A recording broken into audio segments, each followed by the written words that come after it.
Former GB News star Andrew Neil has been talking about GB News in Parliament this week in unflattering terms.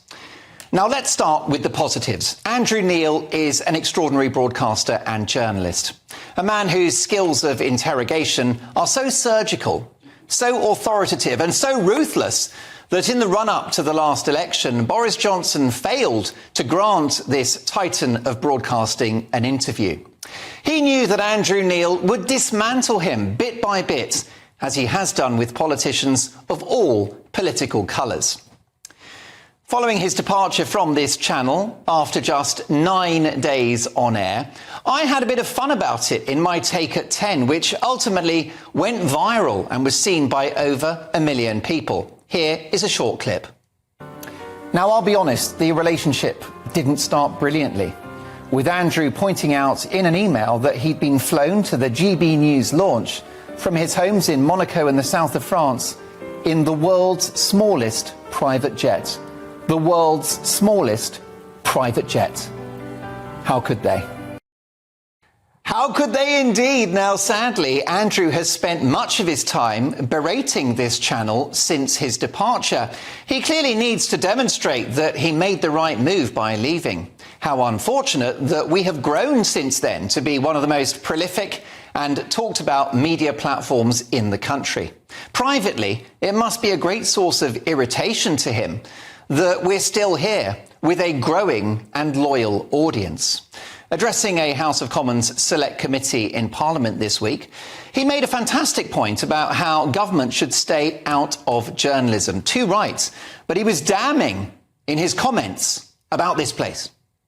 What I didn't want it to become, I could see it was happening, which is why I left almost immediately, was an outlet for bizarre conspiracy theories or anti-vaxxers or basically the nutty end of politics. Now, I don't agree with all of the views of all of my colleagues here at GB News, and some of them talk some outlandish bollocks. It's a broad church, as is our audience, demonstrated by an interesting new poll suggesting that GB News viewers and listeners would now rather have a Labour government than a Conservative one. So much for this place being a right-wing echo chamber.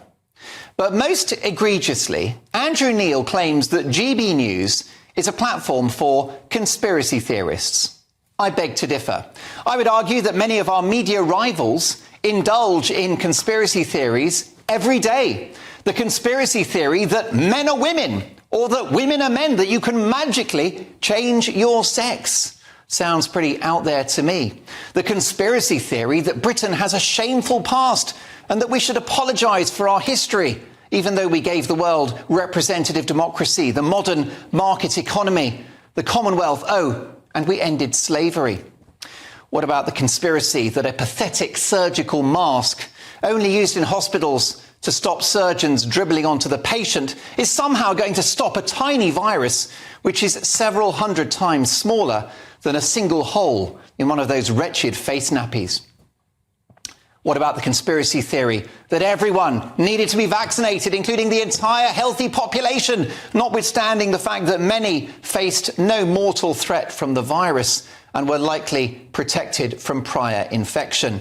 The government vaccine agency, the JCVI, ruled against vaccinating children, but the government ignored them and pressed ahead. So, are the JCVI anti-vaxxers as well, Mr. Neil? It was Andrew Neil, don't forget, who was responsible for this very chilling headline in the Mail newspaper during the pandemic. He wrote, "It's time to punish Britain's 5 million vaccine refuseniks.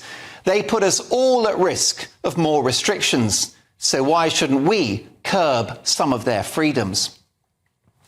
I do hope that Mr. Neil hadn't fallen for the conspiracy theory that the COVID-19 vaccine prevented transmission or infection from the virus, because it did not.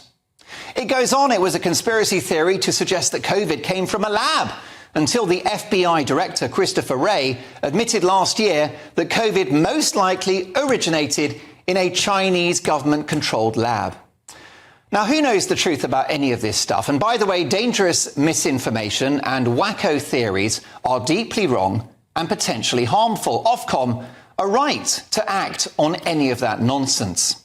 But labelling everything that you don't agree with a conspiracy theory is illiberal, anti-intellectual, anti-democratic, and in my view, designed to shut down any debate. Quite often, history tells us that a conspiracy theory plus time equals the truth.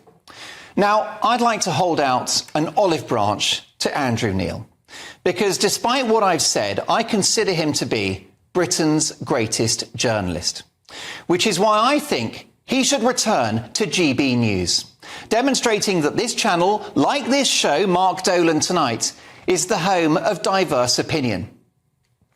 The only issue is that we have a packed schedule full of outstanding world-class broadcasting talent. So, if he does return, finding a slot would be difficult. Perhaps we could put him on overnights.